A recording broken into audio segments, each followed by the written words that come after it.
So, I finally got round to watching all of InuYasha, and I have to say, it was a really good anime. I'm going to admit right out of the gate that I didn't love this anime. It's better to say that I really liked this anime, and I'm going to recommend it to you, but it didn't click with me in the same way as anime like Bleach or Black Clover, or even something like Naruto Shippuden, which is an anime that I have mixed feelings on. That said, I did really enjoy this anime and I left the final episode feeling satisfied with what I had just watched. Also, before we begin, there may be a few minor spoilers in this video. I'm unlikely to go into any major spoilers, but I do want to talk about certain things such as Kikyo in this video, and it's a bit hard to do that without discussing some potentially spoilery things. Again, there won't be anything major, and there's nothing that I'm going to mention that will ruin InuYasha for you, but I just thought that I'd give you a heads up. So the best aspect of InuYasha in my opinion is the characters. InuYasha actually takes the time to delve into who these characters are and will pull the layers back on them as the anime progresses. Not all the characters are made equally, and I will speak negatively about some of the characters shortly, but let's first highlight all the good characters. Kagome was a fantastic lead in my opinion. She had great chemistry with InuYasha, which made their budding relationship feel very natural and earned, although I do think that the two fell for each other a little too quickly in my opinion, whether that could be more due to InuYasha not having the best pacing. Although pacing issues are generally an issue of older long-running anime that had to compensate for a lack of material with weaker filler, at least InuYasha doesn't have too much filler, and even some of the filler is actually worth watching. But anyway, Kagome is great. She feels very individualistic from all the other characters, and I like that she often reacted to the crazy events of InuYasha in a very realistic way, especially at the start of the anime. I like that she would get angry at InuYasha and call him out on some of his misbehaving, but would also have the maturity to reflect on herself and recognise that she wasn't always in the right, and that sometimes InuYasha would have a good reason to be annoyed. She's a very likeable lead and often acts as a good audience insert since she's isekai to a magical feudal Japan. That's another thing that I liked about InuYasha, was its uniqueness. This is simultaneously both an isekai and a reverse isekai, and I thought it was really cool how Kagome could travel between both worlds, and so could InuYasha. It led to some great moments that you could only get in InuYasha. Once again, she's a fantastic character who I thought was really well written and someone you will root for and empathise with.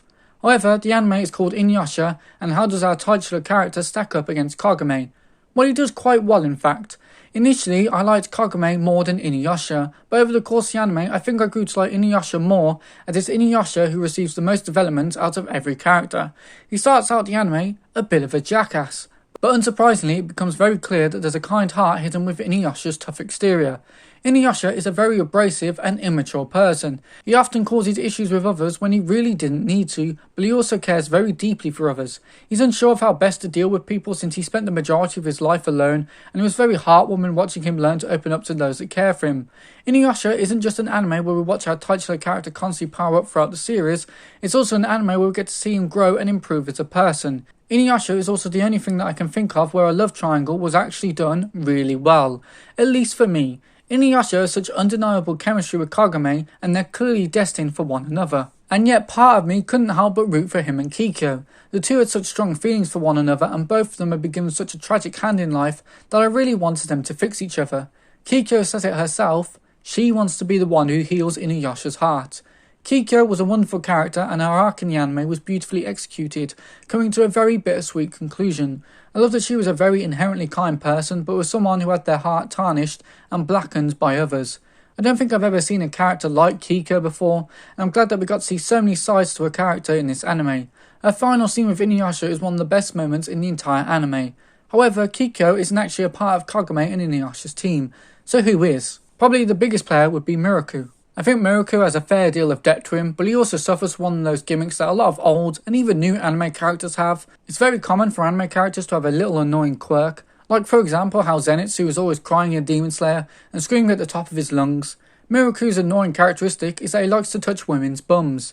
Yes, he's a very lecherous person, and it does drag his character down quite a bit. I don't think it would be a problem if he was just a womanizing person. There's plenty of popular characters like that, but I think the anime sometimes pushes this a bit far, as he can often come across like a bit of a creep. It doesn't ruin his character, as we do get to see many sides to this character, and like pretty much all the characters, he does have a sad backstory. He also treats demon threats very seriously, which adds more stakes to the action. It helps that he's the second most useful member of the group after InuYasha, since he has his wind tunnel.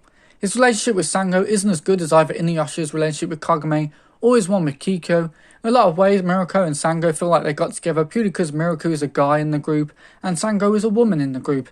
and there's no way that Shippo and Sango were going to get together. The relationship comes out of nowhere in my opinion, but I'll be honest and say that their relationship really benefits from the anime being nearly 200 episodes long, as after a certain point I just accepted that they were going to get together. Plus, the two of them do get some sweet moments together, and it was nice to see Sango act really girly, as she usually spends a lot of the anime throwing a boomerang at demons. It also shows that Miroku can be really kind and actually romantic, instead of just having one thing on his mind. In some ways, it's also good that the two end up in a relationship, because on her own, Sango just isn't that interesting.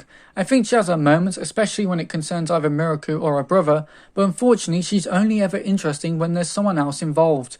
She never really receives any development without it in some way connecting to Kohaku or Miroku. She spends the majority of her screen time just throwing a boomerang at enemies, and then the action will usually cut to either InuYasha, Miroku or Kagome, and will usually focus on those characters even more, as they are actually more useful in battle than Sango is. InuYasha has the Tetsaiga, Miroku has the wind tunnel and his charms, and Kagome has the purifying powers of a priestess.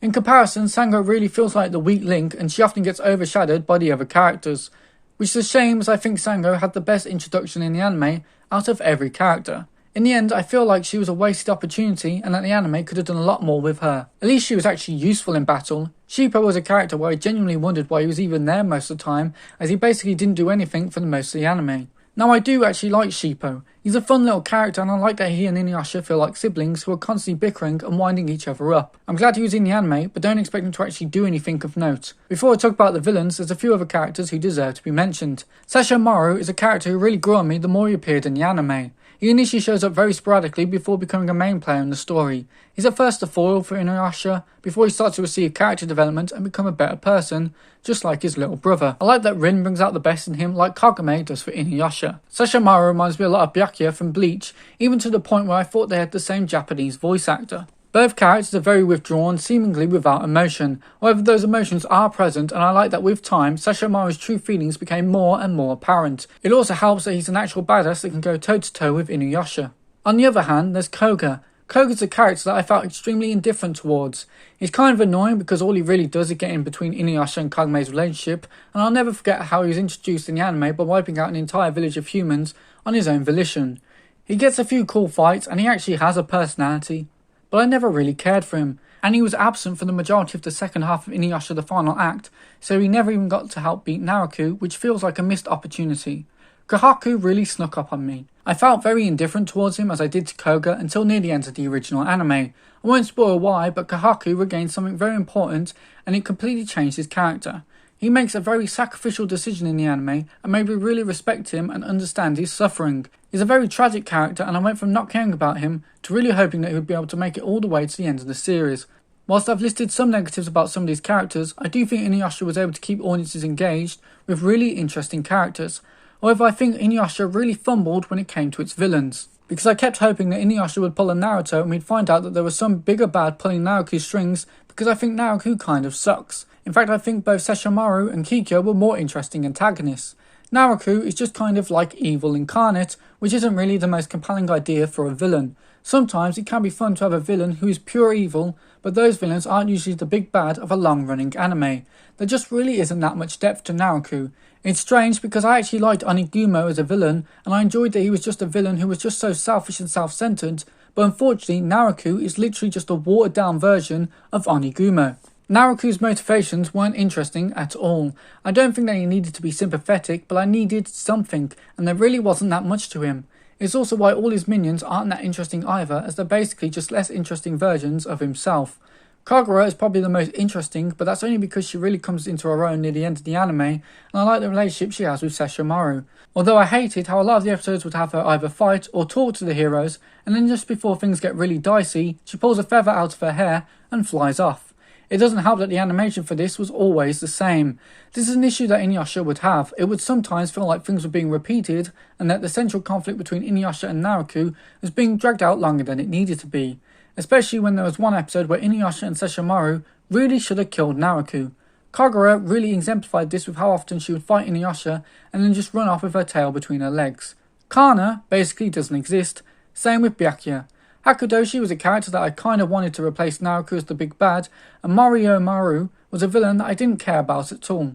Again, InuYasha was not very good at creating villains. Although I do think the Band of Seven were actually pretty good, they also didn't outstay their welcome, which was great too. The biggest surprise for me in InuYasha was how good the animation was, considering it's a fairly old anime by this point.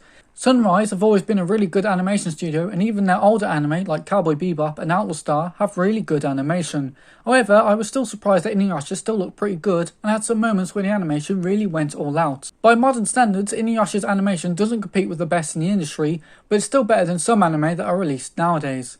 This is especially true for InuYasha, the final act. If you're wondering if this anime delivers a Naruto level fight, then I'll tell you right now that it doesn't, but it does have good animation in my opinion. Plus, the fighting is only half of what this anime is putting out on offer. The other half is the characterization, which is good for anyone who isn't a villain, and the romance between InuYasha and Kagome, which I personally think is one of the best for an action anime. I also really like the soundtrack for this anime. It would do a good job of getting you invested in scenes and does stick out in my memory. It certainly isn't on Bleach's level, but it is a good soundtrack. However, I didn't like the openings for this anime. Some of the ending songs were good, but the openings were all too samey for me, and I kept hoping one of the openings would be drastically different. The story for InuYasha isn't anything too unique. The central premise is, but the actual narrative of a group of people trying to kill an all-powerful demon isn't anything special. There's nothing here in the story that will really surprise you except for everything that happens with Kikyo. What I'm saying is that the story of InuYasha isn't likely to hook you in. It's more likely that you will stick around for the characters, especially InuYasha and Kagome. It's probably become quite clear that I wasn't lying there when I said I liked InuYasha, but I didn't love it. This is a good anime. It's not a must-watch, but I do recommend it. It has characters that are fun to be around and you'll enjoy spending time with, and I do think that the anime lands its ending. I haven't watched Yashahime Princess Half Demon yet, mainly because I've heard that the anime isn't that great. It seems to have been as well received as Boruto, but I will watch it eventually and make up my own mind. I'm more wanting to give InuYasha a bit of breathing room before I eventually jump back into that world. Do let me know if Yashahime is worth watching, because it will get me to watch that anime a lot sooner, and I do want to see more of InuYasha and Kagome, although I don't know how I'll respond to seeing them relegated to background players. InuYasha isn't perfect, but I am glad that I finally got around to watching it because it really was a blast from the past.